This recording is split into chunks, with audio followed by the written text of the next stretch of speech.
శ్రీమాత్రే నమః. అందరికీ నమస్కారం అండి. అందరూ ఎలా ఉన్నారు? నేనైతే చాలా బాగున్నాను. మీ అందరూ కూడా బాగుండాలని, అమ్మవారి యొక్క అనుగ్రహం పొందాలని మనస్ఫూర్తిగా కోరుకుంటున్నాను. ఈరోజైతే మరొక చక్కని మంత్రంతో మీ ముందుకైతే వచ్చాను. ఈ మంత్రాన్ని ఇప్పుడు చెప్పబోయేటువంటి పరిహారాన్ని ఎవరైతే చేసుకుంటారో వారికి జీవితంలో అంతటి సంతోషం అనేది కలుగుతుంది.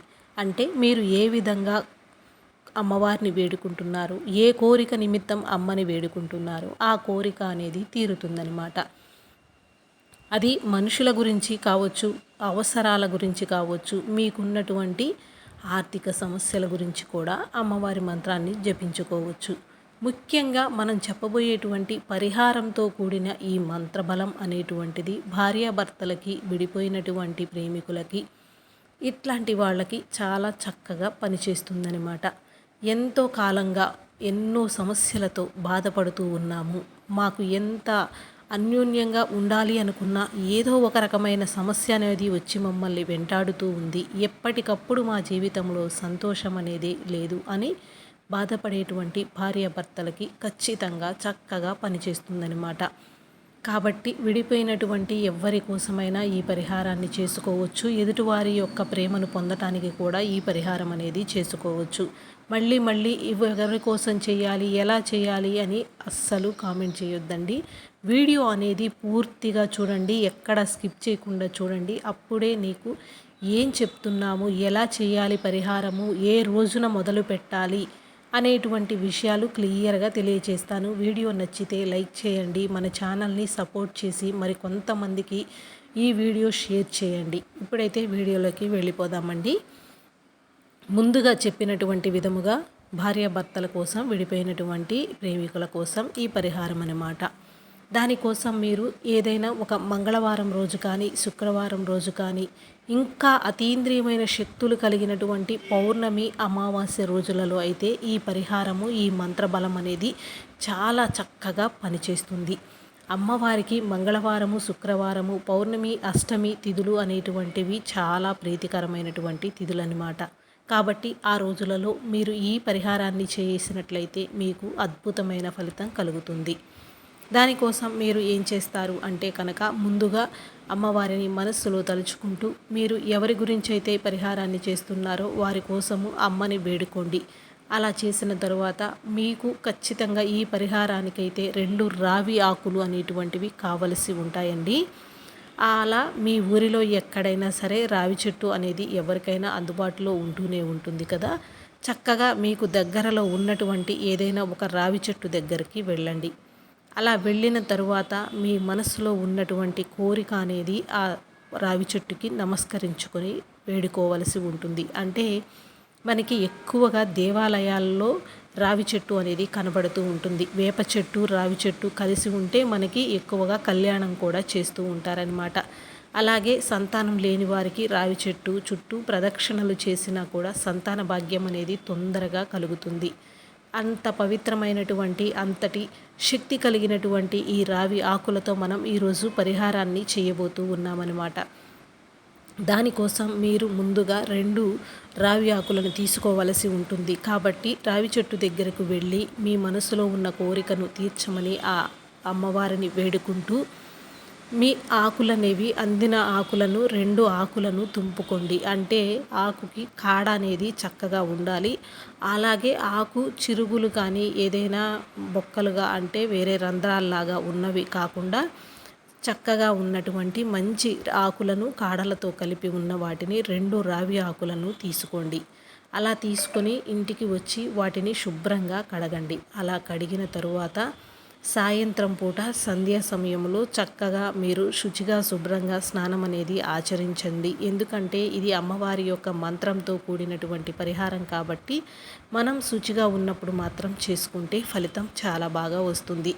అలాగే పీరియడ్ టైంలో ఉన్న రోజు చెయ్యకూడదు. నాన్ వెజ్ తిని ఉన్న సమయంలో కూడా చెయ్యకూడదండి. అలాంటి సమయాలలో చేసినా కూడా మనం ఊహించినటువంటి ఫలితం అనేది రాకపోవచ్చు.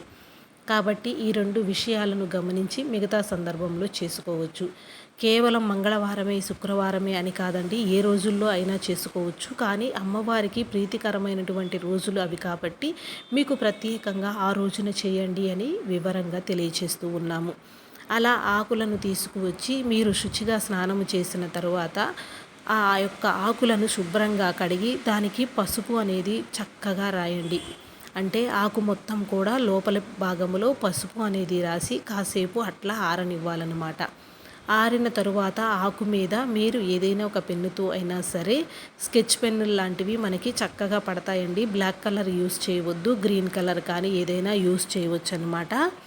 ఏదైనా ఒక పెన్నుని తీసుకొని మీరు ఎవరి గురించి అయితే మనసులో కోరుకుంటున్నారు, మీ భార్య అయితే భార్య పేరు, భర్త అయితే భర్త పేరు, ఇట్లా ఎవరి గురించి పరిహారాన్ని చేస్తూ ఉన్నారు, ఎవరితో అయితే మీరు తిరిగి కలుసుకోవాలి, సంతోషంగా ఉండాలి అని కోరుకుంటున్నారు, ఆ యొక్క వ్యక్తి పేరు అనేది ఆ రావి ఆకు పై భాగాన రాయండి. అంటే పైన ఫస్ట్గా కోరుకుంటున్నటువంటి వ్యక్తి పేరు, దాని కింద సింబల్ అంటే ప్లస్ సింబల్ అనేది రాసి కిందన మీ పేరు అనేది రాసుకోండి.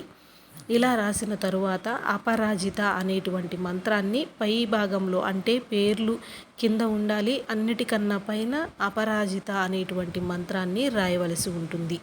ఈ విధంగా 2 ఆకులపైన చక్కగా పసుపు రాసి ఈ యొక్క విధముగా మంత్రాన్ని రాసి భర్త పేరు రాసుకొని ప్లస్ సింబల్ వేసి భార్య పేరు రాసుకొని 2 ఆకులను కలిపి అంటే పేర్లు లోపలికి ఉండేటట్టుగా రెండిటిని పట్టుకొని మీ యొక్క అరచేతిలో పెట్టుకోండి.